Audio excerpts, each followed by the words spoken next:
Vamos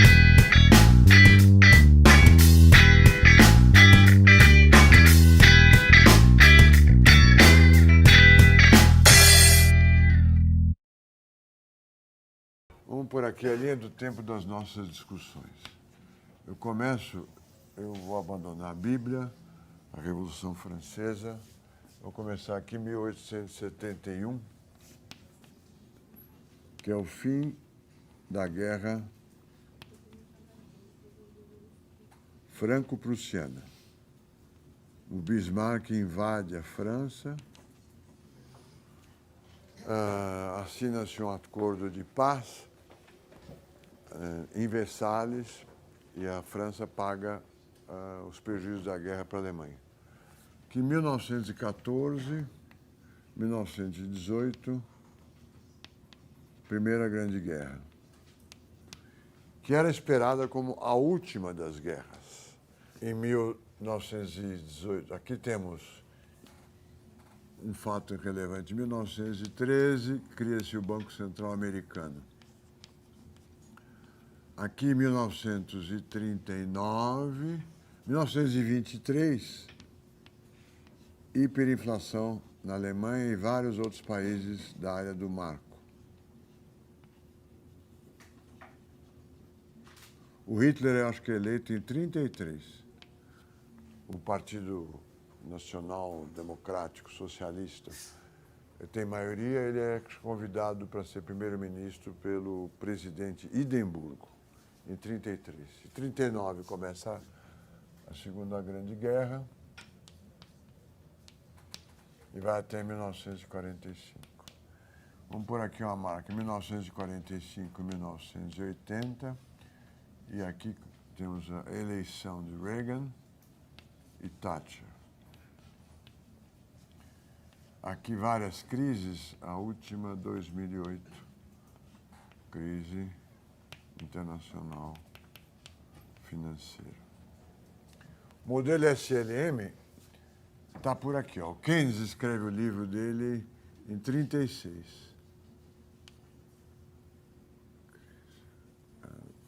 Teoria Geral do Emprego e da Renda. Os Estados Unidos desvaloriza o câmbio em 1932. Roosevelt. Aqui em 1971, em 1945 você tem a FMI, o Acordo de Bretton Woods, o Banco Mundial, e aqui a regra é taxas cambiais fixas, monitoradas pelo FMI, e a FMI como banco que financia os países para eles manterem a taxa de câmbio fixo face a eventuais desequilíbrios de curto prazo. Em 1931, os Estados Unidos abandonam, o dólar flutua.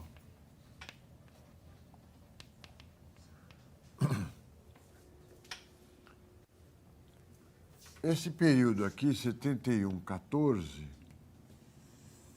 vamos pôr aqui as linhas da economia, é chamado período dourado, chamado por nós, economistas, né, da teoria quantitativa da moeda. É um período em que o regime do padrão ouro funcionou muito bem, houve estabilidade e crescimento, não houve crises financeiras internacionais, e que prevalece até 18. Esse período aqui, 14, 39, é uma grande confusão. Há uma tentativa de restabelecer o padrão ouro, gera crises, a hiperinflação da Alemanha, que é obrigada a fazer pagamentos de reparação por causa da derrota da Primeira Grande Guerra Mundial. Grande instabilidade, mas é uma tentativa de restabelecer o padrão ouro. Que só se resolve essa crise, aqui tem a crise de 30, que eu não marquei, crise de 29. Essa instabilidade internacional e doméstica só se resolve com o início da guerra. Quer dizer, se resolve. O desemprego se resolve com o início da guerra. Todo mundo passa a ser empregado ou para produzir arma ou para ser soldado. Saímos da guerra com o pensamento neoclássico ou keynesiano. Esse período aqui,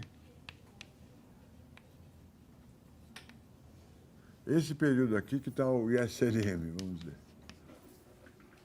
Em 1980, há um renascimento do pensamento conservador em todas as esferas, política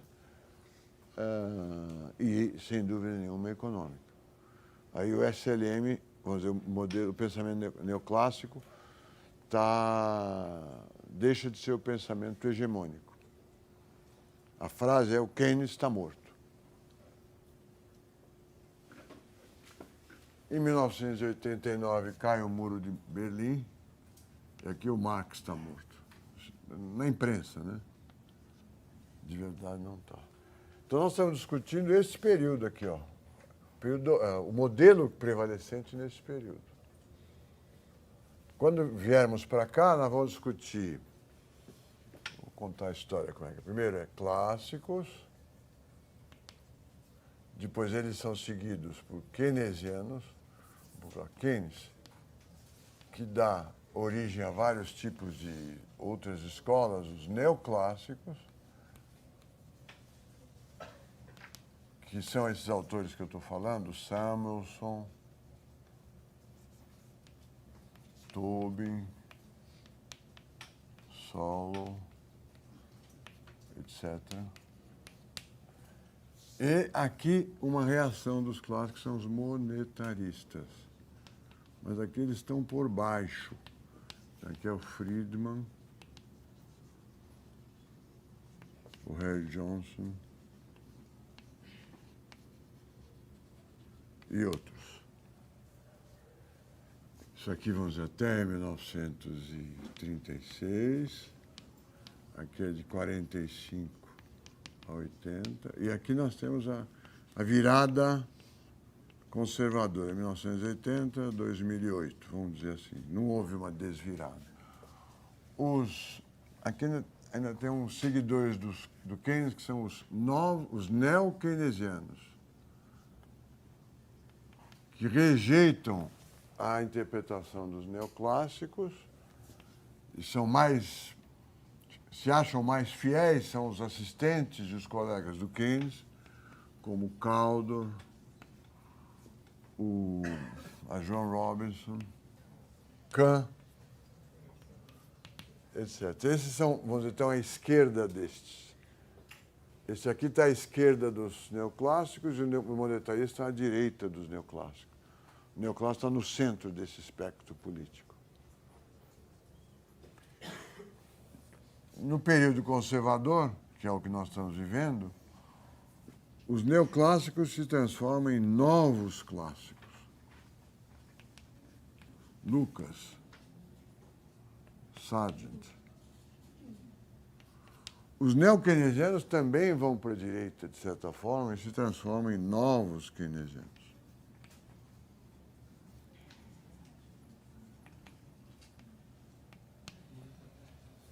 Em vez de ser neo, é novo. Como eu disse, é um debate interminável e cujos temas mais importantes se repetem. Nós estamos no modelo SLM discutindo isto aqui e vamos ver a reação desses caras aos neoclássicos.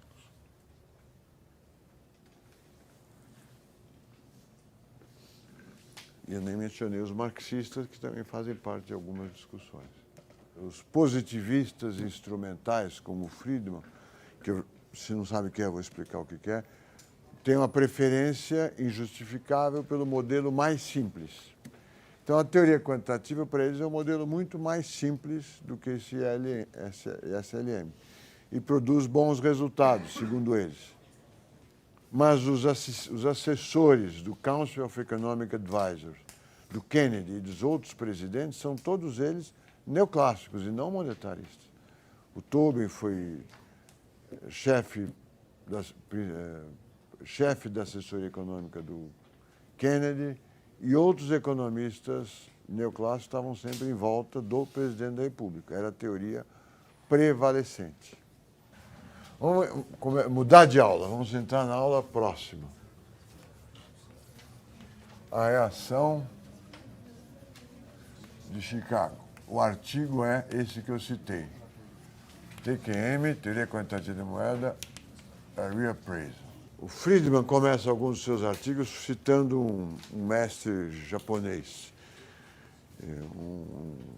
Um cidadão vai visitar um sábio japonês e, ao ser servido chá, o sábio serve muito mais do que cabe na xícara. Ele continua servindo chá, queima lá o cidadão, mas não para de servir o chá. E o cidadão, o cliente do sábio, fala, mas por que você está fazendo isso? Assim como eu estou esvaziando esse bule de chá, você precisa esvaziar-se dos seus pensamentos para adquirir um novo. E o Friedman usa essa citação, se não é nesse artigo, é no outro, assim como vocês estão carregados das ideias do modelo keynesiano, é preciso se esvaziar para recuperar o pensamento original, que é a teoria quantitativa da moeda. Ele propõe, neste artigo, que a moeda é um ativo como outro qualquer. Quer dizer, com características específicas, mas que tem que ser estudado como uma demanda de ativo, demanda de ações, de automóveis, de geladeiras, de casas e assim por diante. O preço, a demanda de um ativo, no caso moeda, é uma função do preço dela mesma, o nível geral de preços, do retorno da moeda, que é zero, e do retorno dos ativos alternativos, retorno das ações, retorno dos bonds, da renda e a demanda do total da riqueza. Os clássicos apresentaram como um prato feito a teoria quantitativa da moeda e a nossa função, a minha função nesse artigo é construir a teoria da demanda de moeda baseado nos princípios gerais da teoria econômica. Uma base microeconômica e vamos ver o que dá. Então, a demanda de moeda seria a função dos preços de todos os ativos financeiros concorrentes. Ele faz algumas inovações. Um dos ativos é o capital humano, o retorno do capital humano.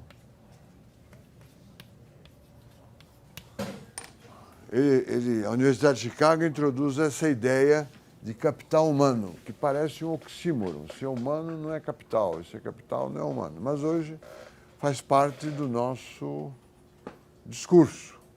Capital humano é o valor que existe de renda futura das pessoas, que são educadas ou não educadas. A educação aumenta o valor do capital humano. Você fica sem trabalhar 10 anos, com uma renda menor do que a que você poderia receber no mercado de capital, no mercado de trabalho, ganha conhecimento esperando que a sua renda de formado, sendo muito maior, compense com vantagens o período que você não trabalhou e estudou. A educação passa a ser vista como um investimento em capital humano.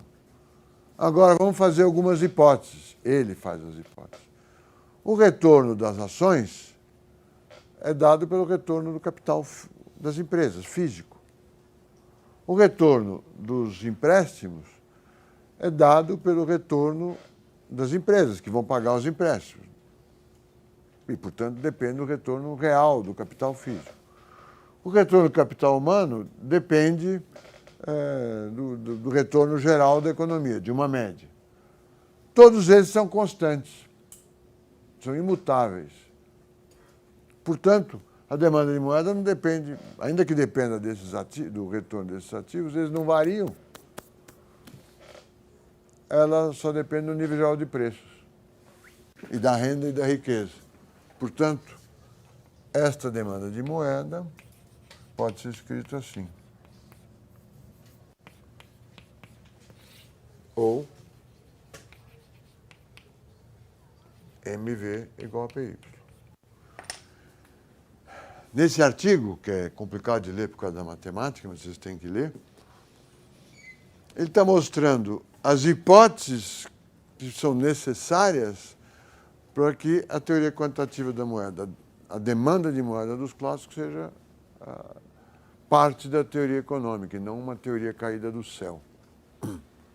E as hipóteses são que o mundo real é insensível às políticas monetárias.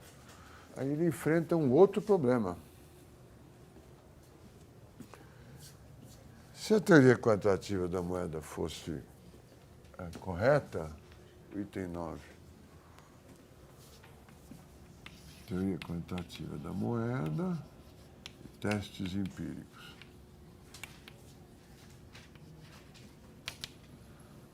No tempo, ou com a renda, vamos colocar aqui, renda e velocidade. A velocidade devia ser constante. Velocidade é PY sobre M. Deveria ser assim. Mas ela não é assim. Quando a renda cresce, ela cresce. Quando a renda diminui, ela diminui. Ela é instável. E aí? Os monetaristas são cientistas, eles querem comprovar empiricamente. Vou colocar aqui, ó, assim. Aqui eu vou colocar tempo. E aqui eu vou colocar a renda. A velocidade tem um comportamento procíclico.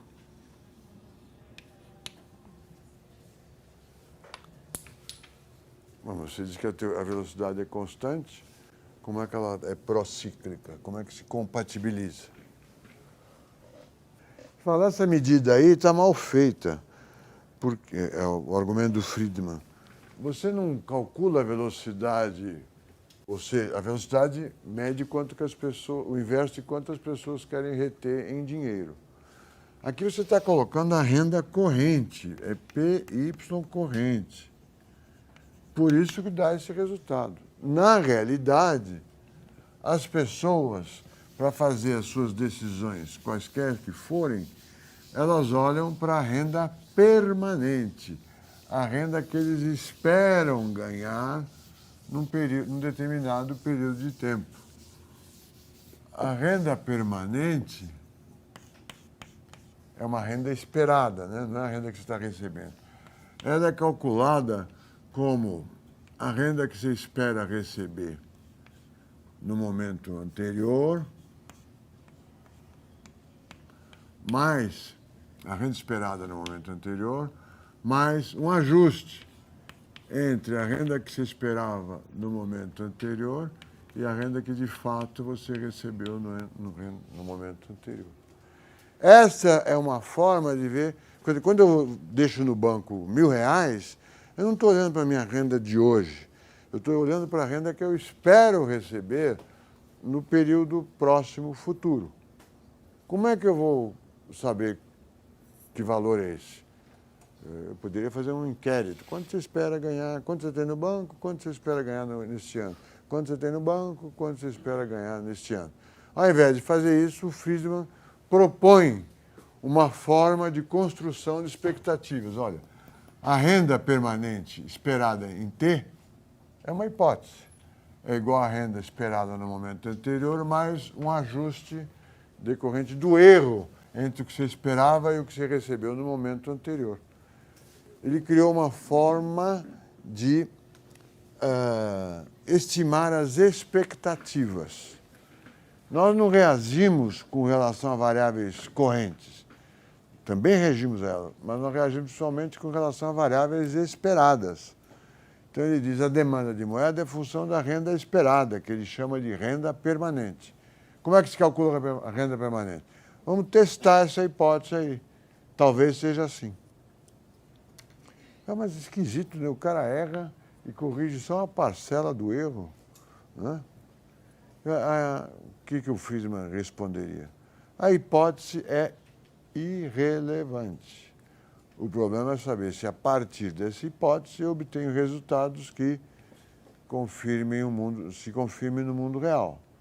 No modelo competitivo, eu faço a hipótese que as empresas maximizam lucro. Se perguntar para todos os empresários, vocês maximizam lucro, ele não vai entender direito. Se ele entender, ele vai perguntar, mas lucro de quando? Da semana que vem, do mês que vem, do ano que vem, da próxima década? O que você quer dizer com lucro? O Friedman disse que não é relevante. O Friedman e os positivistas instrumentalistas. O que é importante é que, com a hipótese de maximização de lucro, eu derivo uma curva de oferta que é positivamente inclinada com relação aos preços, e essa curva combina com o funcionamento do mercado. É aderente à realidade. Portanto, dane-se a hipótese inicial. Aqui é a mesma coisa. Essa hipótese é boa? Não dá para saber. Vamos testá-la. Ele testa a demanda de moeda em função da renda permanente e, surpresa, a renda permanente. A renda real faz assim, a renda permanente é estável, essa aqui é a renda corrente, renda permanente, e a velocidade é constante. Ela não é constante, ela sobe quando a renda permanente sobe. Os dados não rejeitam a hipótese da teoria quantitativa. A velocidade, em função da renda permanente, não é procíclica. É estável. Está certo? Vingou-se, é a revanche. A teoria quantitativa ou retorno. Você estima várias regressões com vários Bs diferentes, o que demora R2 é a melhor estimativa. É mais eficiente e justa.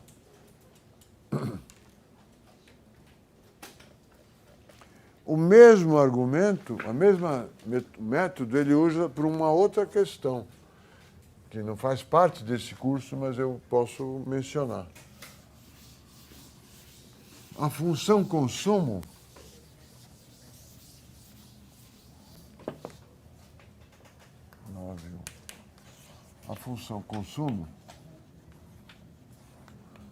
que é uma observação estatística, empírica do modelo keynesiano, ele não constrói nenhuma teoria, ele diz que é assim. O consumo é uma função da renda com um intercepto positivo e uma inclinação B. C igual a mais BY. Qual o problema dessa função consumo? O que ela nos preocuparia? Bom, primeiro é linear, isso não preocupa, só facilita. Segundo, o que mais? Tem uma preocupação econômica derivada dessa função consumo.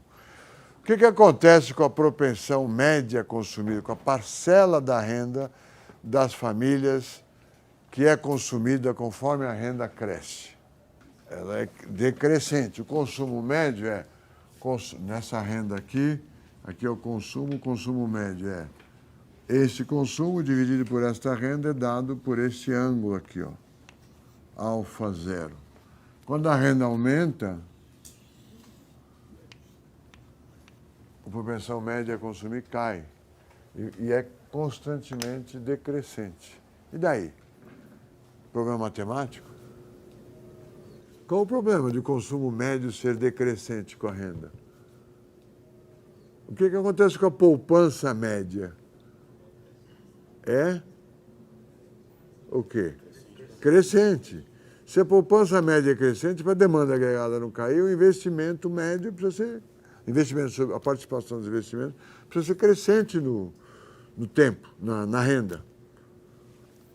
E aí, faz sentido investir cada vez mais, poupar quando se consome cada vez menos, é uma ameaça da economia capitalista.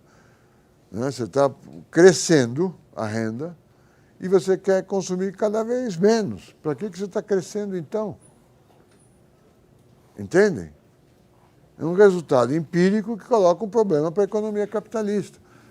Ou você consome cada vez mais, consumismo, começa a fazer propaganda, que é uma realidade, ou você vai ter uma falta de demanda agregada intransponível. Porque as empresas não estão vendendo, mas estão investindo, conforme a renda cresce. Para vender para quem? Quando? Compreende o ponto, não? O Friedman fala, essa função consumo está mal estimada. Ela não é... Aqui foi estimado o consumo é uma função C da renda corrente. Está errado. Nós não decidimos consumir em função da renda de hoje. Decidimos em função da renda permanente, que é essa mesma aqui. Quando se estima a função consumo em função da renda permanente, ela tem esse comportamento. Zero é o intercepto e a propensão média a consumir é constante. Portanto, a economia capitalista não enfrenta esse desafio de consumir cada vez menos e ter que investir cada vez mais. Tá certo?